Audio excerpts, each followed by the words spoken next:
नमस्कार मित्रों, मैं कृष्णकांत तिवारी पुनः एक बार आपके अपने परिवार के सक्सेस हब में आप सभी का बहुत बहुत स्वागत करता हूं। और आज मित्रों हम पुनः एक बार चर्चा हाजिर हुए हैं लेकर अधिगम का सिद्धांत। सबसे पहले हम मित्रों चर्चा करते हैं अधिगम के सिद्धांत में। हमने व्यवहारवादी पढ़ रहे हैं तो एक शब्द एक कल मैंने क्विज कराई थी, जो लोग टेलीग्राम चैनल से जुड़े हैं या मुझसे उन पर क्विज जाती है, तो उसमें एक स्टूडेंट का, एक मेरे मित्र का क्वेश्चन था कि व्यवहारवादी और व्यवहारात्मक में क्या अंतर है। व्यवहारवादी और व्यवहारात्मक में क्या अंतर है, काफ़ी लोगों का प्रश्न होते हैं लेकिन पूछते नहीं है मित्रों। स्वामी विवेकानंद ने कहा था कि यदि हमारे अंदर जो जिज्ञासा है तो उसे हमें हाल अपने बड़े भाई से, अपने मित्र से, अपने गुरु से पूछ लेनी चाहिए। और क्योंकि अगर हमारे मन में कोई प्रश्न उठ रहा है उसी समय हम पूछ लेंगे तो लोग ज़रूर हमारे ऊपर हंसेंगे, लेकिन हम भविष्य के लिए बहुत मजबूत हो जाएंगे। तो प्रश्न था कि व्यवहारवादी और व्यवहारात्मक, इसमें क्या अंतर है। देखो मित्रों, जो हम सिद्धांत पढ़ रहे हैं ये सारे व्यवहारवादी हैं, ये सारे लोग क्या हैं। तो मैंने ऐसा क्वेश्चन दिया था कि व्यवहारात्मक सिद्धांत किसने दिया, तो उसमें ऑप्शन थॉर्नडाइक था वो। और अच्छा, जो हमने ऐसा क्वेश्चन दिया था कि प्रयास एवं त्रुटि का सिद्धांत किस बात पर निर्भर है, ठीक है, व्यवहारवाद था। तो वहाँ लोग कंफ्यूज हो गए कि थॉर्नडाइक नहीं है, व्यवहारवाद वाटसन का होता है। तो इसमें इन चीज़ों को समझ लेते हैं। जो व्यवहारवादी हैं और व्यवहारात्मक हैं ये दोनों शब्द तो एक है, मतलब हम इस दृष्टि से कह सकते हैं कि ये व्यवहार से ही जुड़े हैं। जो व्यवहार के जनक होते हैं वो हमारे वाटसन हैं, जो व्यवहारवाद के जनक हैं। देखो व्यवहारवाद के मित्रों देख लो, व्यवहारवाद के जनक हमारे वाटसन हैं। ध्यान देना, व्यवहार शब्द विलियम मैकडूगल ने दिया था। तो ऐसे ही कंफ्यूजन हमारे पेपर में आते हैं, इनको समझ लो। विलियम मैकडूगल ने दिया था। देखो व्यवहारवाद के जनक वाटसन है क्योंकि इन्होंने व्यवहार की विस्तृत व्याख्या की थी, व्यवहारवाद दिया था। व्यवहार शब्द किसने दिया, विलियम मैकडूगल। और जो व्यवहारवादी होते हैं, हमने IV बावला पढ़ा व्यवहारवादी, वाटसन व्यवहारवादी, हमने स्किनर पढ़ा व्यवहारवादी, थॉर्नडाइक पढ़ा व्यवहारवादी, CL हल पढ़ा व्यवहारवादी। जो आज सिद्धांत पढ़ेंगे ये भी मित्रों व्यवहारवादी हैं, ये व्यवहारात्मक सिद्धांत है इन सबके। तो इस चीज को याद रखना, व्यवहारवादी होता है उस शाखा से जुड़े हुए, किसी एक विशेष समुदाय संस्था से जुड़े हुए हैं, तो यह व्यवहार से जुड़े हैं, व्यवहारवादी का समर्थन करते हैं। इन्होंने व्यवहार शब्द को माना है, इन्होंने चेतना पर नहीं माना, इन्होंने संरचनावाद को नहीं माना, इन्होंने मनोविश्लेषणात्मक सिद्धांत सिगमंड फ्राइड के मानेंगे, उन्हें नहीं माना। ये किस बात पर निर्भर हैं, ये किस सिद्धांत को फॉलो करते हैं, किस प्रिंसिपल के अनुयायी हैं। जैसे जैन धर्म चला, कोई जैन धर्म को मानने वाले हुए, कोई बौद्ध धर्म को मानने वाले हुए। तो ऐसे ही ये किनको मानने वाले हैं, व्यवहारवादी हैं। व्यवहार शब्द पर इन्होंने माना है कि हाँ व्यवहार से ही बच्चा सीखता है। तो ये हमें लगता है सभी मित्रों का, जिनने नहीं भी पूछा उन सभी मित्रों भाई बहनों का हमारा कन्फर्म हो गया होगा। अब हमें पढ़ना है, यहाँ बताने का उद्देश्य ये था, जिसने पूछा था उसे तो मैंने समझा दिया था कि और भी मेरे भाई बहनों के अंदर इसकी जिज्ञासा हो सकती है। और अब हम जल्दी से बात करते हैं अधिगम का प्रतिस्थापन सिद्धांत, और ये आज व्यवहारवादी का लास्ट सिद्धांत है व्यवहारवाद में। और अधिगम का समीपता सिद्धांत तो यह एडविन रे गुथरी ने दिया था, एडविन रे गुथरी ने दिया था। अगला प्रश्न बनता है अधिगम का प्रतिस्थापन सिद्धांत या समीपता सिद्धांत किसने दिया था, एडविन रे गुथरी ने दिया था। और एडविन रे गुथरी ने किस सन में दिया था और कहाँ के थे। एडविन रे गुथरी ने 1936 में यह सिद्धांत दिया था। यह महान महोदय कहाँ के थे, तो अमेरिका के थे। तो प्रत्येक सिद्धांत में मैंने 4 चीजें बताई हैं कि सिद्धांत का, इसका उपनाम समीपता सिद्धांत है, प्रतिस्थापन सिद्धांत है, इसके 2 ही नाम हैं। कहाँ के थे यह महान मनोवैज्ञानिक, अमेरिका के थे। इनका नाम क्या था, एडविन रे गुथरी। कब दिया, 1936 में दिया। ये हमारी बेसिक जानकारी होती है, जब पेपर कभी सरल बनता है तो इस प्रकार से पूछ लिए जाते हैं। अब यह सिद्धांत थॉर्नडाइक और पावलोव के सिद्धांत पर आधारित है। तो अगला पॉइंट लिख लो, यह सिद्धांत थॉर्नडाइक व पावलोव के सिद्धांत पर आधारित है, पावलोव के सिद्धांत पर आधारित है, थॉर्नडाइक और पावलोव के सिद्धांत पर आधारित है मित्रों। अब यहाँ हमें बात करनी है कि इनका जो सिद्धांत है वो थॉर्नडाइक और पावलोव के सिद्धांत है। इन्होंने कहा था जो उद्दीपक होगा, थॉर्नडाइक से लिया उद्दीपक, और पावलोव से लिया अनुबंधन, क्योंकि अनुबंधन के जनक पावलोव हैं। तो उद्दीपक और अनुक्रिया के बीच जो सामीप्यता होती है उनमें एक अनुबंधन बन जाता है। वो अनुबंधन कैसे बनता है, देखो मैं तो पहले एक एग्जाम्पल के तहत समझाते हैं। जैसे यही एक गर्म छड़ है, ध्यान देना, क्या है, गर्म छड़ मान लो, कोई भी मान लो एक गर्म छड़ है या गर्म पानी रखा है, हमने मान लिया गर्म पानी रखा है बाल्टी में, गर्म पानी की बाल्टी रखी है।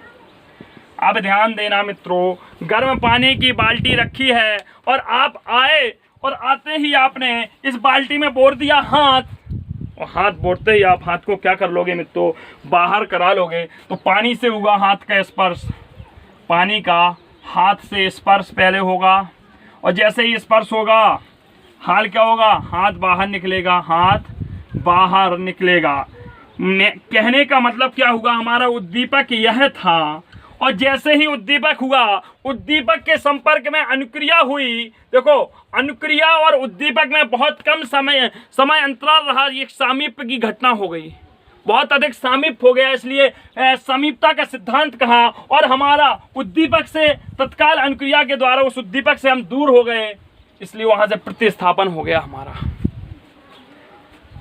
ये सिद्धांत का जो एजुकेशन में रोल है वह यह है कि एक शिक्षक को उत्तेजना के साथ पढ़ाना चाहिए बच्चे को। जितने वह एनर्जेटिक लेवल से पढ़ाएगा उतने जल्दी बच्चे सीखने की क्रिया करेंगे। अब शिक्षक है नहीं, शिक्षक है बोल दिया का माँ ला, क्या कमल लिख पाएंगे बच्चे? नहीं बेटा, लिखो कमल। एक तारतम्यता होनी चाहिए शब्दों के मत, एक समीपता होनी चाहिए। तो यहाँ हुआ क्या, जैसे ही गर्म पानी की बाल्टी है और आपने देखा और इसमें आपने हाथ डाल दिया, हाथ आपका निकला बाहर और हाल क्या निकाल लिया बाहर, ये भी अनुक्रिया है, ये भी क्रिया हुई। आप ध्यान रखो, क्या अगली बार से पानी आप बाल्टी में रखा हुआ है तो आप उसे पहले देखोगे और छूने के पहले एक बार सोचोगे जरूर मित्रों, जैसे गर्म ना हो, हम चहक ना जाएं।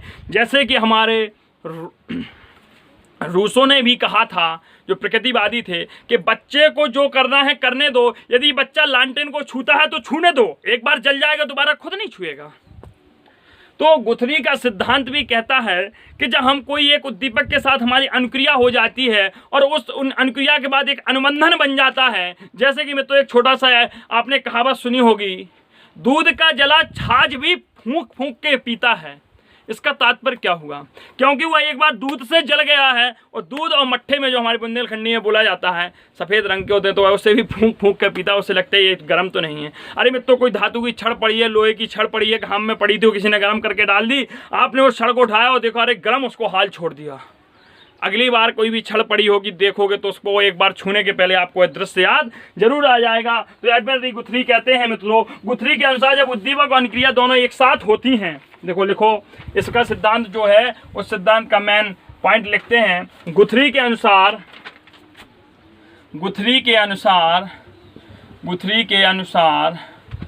उद्दीपक व अनुक्रियाएं जब एक साथ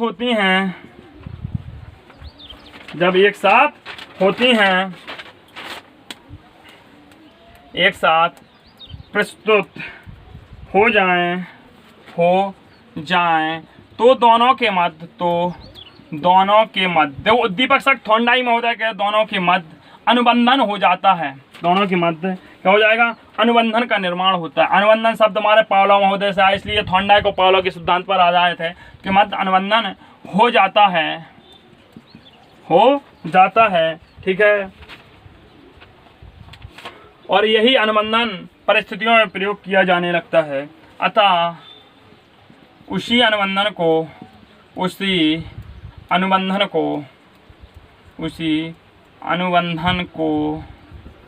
परिस्थितियों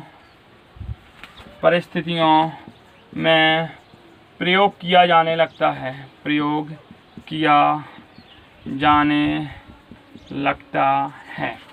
देखो बच्चों, अगला देखते हैं। इन्होंने अब देखो, जैसे कि हमारे थॉर्नडाइक महोदय ने उद्दीपक पर सबसे ज़्यादा जोर दिया, पावलोव महोदय ने कहा कि आवृत्ति को बार बार करना चाहिए, और हमारे स्किनर महोदय ने क्या कहा था, हल महोदय ने पुनर्बलन पर आवश्यकता पर सबसे ज़्यादा जोर दिया। गुथरी महोदय ने सबसे ज़्यादा जोर किस बात पर दिया, तो लिख लेते हैं। इन्होंने उद्दीपक और अनुक्रिया के मध्य समीपता पर सर्वाधिक जोर दिया। उद्दीपक व अनुक्रिया के मध्य समीपता पर, यहाँ पर समीपता पर सर्वाधिक जोर दिया। क्या दिया? सर्वाधिक जोर दिया। और इसके नाम महोदय ने पुनर्वलन शब्द को भी लिया, पुनर्वलन पर सबसे ज़्यादा जोर भी दिया उन्होंने अपने सिद्धांत में, कहा भी। और उन्होंने भी तो अनुक्रिया पे कहा कि अनुक्रिया करते रहना चाहिए, सर्वाधिक जोर दिया। अगला देखो मित्रों, लिख सकते हैं इसमें, अगर उन्होंने कहा कि अनुक्रिया और उद्दीपक के मध्य यदि गैप ज़्यादा कर दिया जाएगा, एक डिफर, जैसे अभी हमने आपको कमल का उदाहरण दे के बताया था, या ऐसे कहेंगे राम रुक गया टीचर, तुम रुक गया टीचर, इधर आओ। क्या मतलब निकला? किसे बुलाया? राम को बुलाया, तुम नामक बालक को बुलाया, तो नहीं हुआ। तो उन्होंने कहा है उद्दीपक व अनुक्रिया के मध्य, उद्दीपक और अनुक्रिया के मध्य समीपता के अभाव में, समीपता का अभाव हो गया, समीपता के अभाव में अधिगम कम प्रभावी होगा, मतलब अधिगम कम प्रभावी होगा। जैसे हम कह सकते हैं मित्रों, जैसे कि उद्दीपक अनुक्रिया है, ये कोई एग्जाम्पल सुना होगा आपने, दूर के ढोल सुहाने होते हैं, दूर से देखो तो ढोल सुहाने लगते हैं। जैसे देखा होगा बीरबल की खिचड़ी पक रही है, तो ऐसे काफ़ी चीज़ें आप लोगों ने देखी सुनी होंगी। तो ये सारा हमारा किनपा है, एडविन रे गुथरी ने कहा है। और एडविन रे गुथरी तो यहाँ तक भी कहते हैं, इन्होंने खुद कहा है कि प्रत्येक व्यक्ति अपने जीवन की सभी समस्याओं का समाधान अधिगम के इसी सिद्धांत के अनुसार करता है। गुथरी महोदय ने कहा है कि प्रत्येक व्यक्ति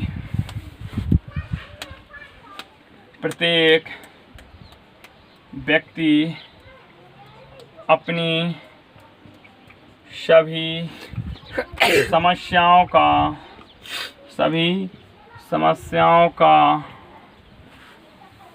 समाधान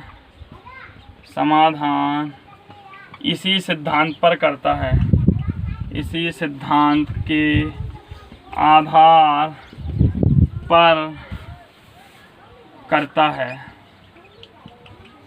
ठीक है, ये एडविन री गुथरी ने कहा था, समस्या इसी सिद्धांत के अनुसार करता है अपनी जीवन की प्रत्येक समस्या को। अब मित्रों, इस प्रकार से हमारा ये जो टॉपिक है लगभग ये फिनिश समाप्त होता है। और यहाँ से हमारे व्यवहारवाद के जितने भी सिद्धांत हैं वो सभी व्यवहारवादी सिद्धांत क्या होते हैं मित्रों, समाप्त होते। अब हम कुछ प्रश्नों की आज चर्चा कर लेते हैं, जल्दी चर्चा करते हैं कुछ 8-10 प्रश्नों की। और इसके बाद आपको नेक्स्ट वीडियो से सिद्धांत अभी अधिगम के पूरे समाप्त नहीं हुए, व्यवहारवाद के सिद्धांत हो गए। और जो क्विज कराई जाती है उसके लिए आप टेलीग्राम चैनल की मैंने लिंक डाल दिया डिस्क्रिप्शन बॉक्स में, आप सभी लोग जुड़ जाएं। और उस पर प्रतिदिन क्विज कराई जाती है। देखते हैं मित्रों, आगे चर्चा करते हैं। बहुत अच्छा क्वेश्चन है, पावलोव के अनुबंधन प्रयोग में। क्वेश्चन है पावलोव के प्रयोग में पहला ऑप्शन है पावलोव के अनुबंधन के प्रयोग में, अनुबंधन शब्द और जोड़ देना, अनुबंधन के प्रयोग में पहला है पहले भोजन, इन्होंने कहा पहले भोजन बाद में ध्वनि, और दूसरा कहा है पहले ध्वनि तत्पश्चात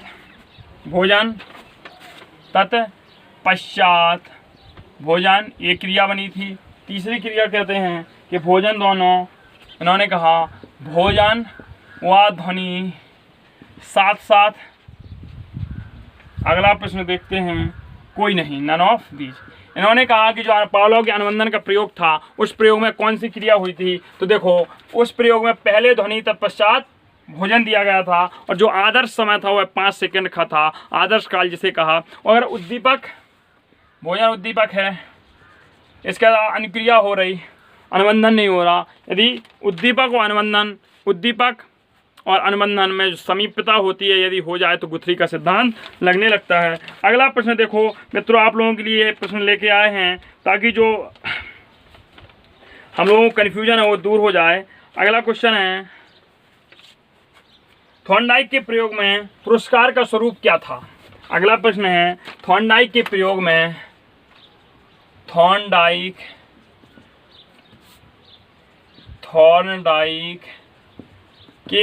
में प्रयोग में पुरस्कार का स्वरूप क्या था? पुरस्कार का स्वरूप क्या था? पहला है भोजन, दूसरा है अभ्यास, भोजन, अभ्यास,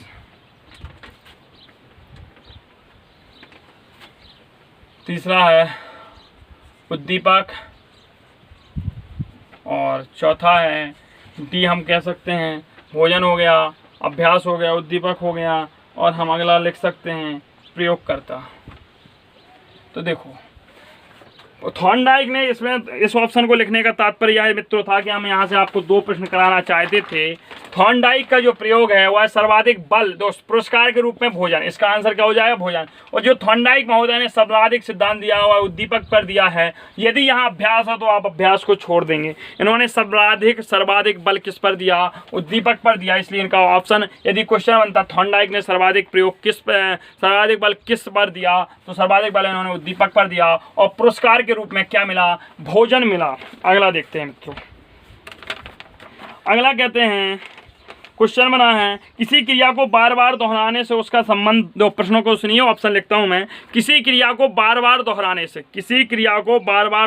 से उसका संबंध दृढ़ हो जाता है, यह थॉर्नडाइक के किस नियम पर आधारित है? किसी क्रिया को बार बार दोहराया तो किस नियम पर आधारित है? पहला है तत्परता का नियम, दूसरा है प्रभाव का नियम,